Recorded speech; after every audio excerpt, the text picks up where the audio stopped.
Yun! Okay?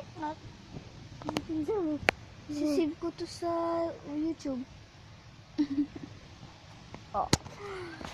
She's sleeping like a little kitty. Wag ganon.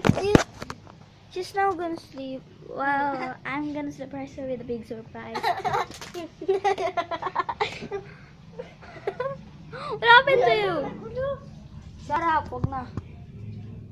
So it's nighttime in our house. Just now, so to sleep. She's dirty.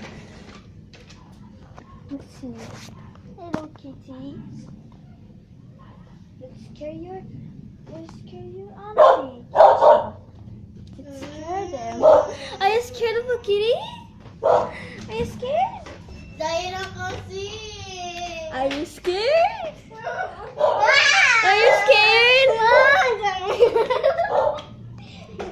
Are you scared? Are you scared?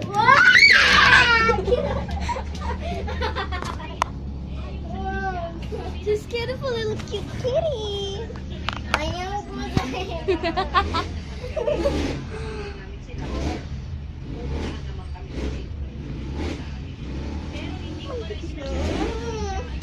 She's scared of me. Zaira!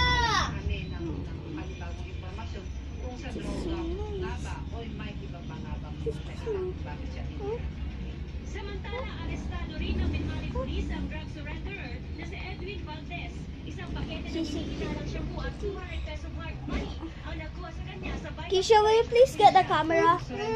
Will you please get the camera? Will you please get the camera? Get the camera! Joan Punso ay naghahatid ng Balitang Amianan. Sa Lawag City, Ilocos Norte, dalawang katao patay sa salpukan ng van at motorsiklo. Nagkakalat pa si GMA News streamer, Dennis Alivio. Nasawi ang dalawang rider ng motorsiklo matapos makasalba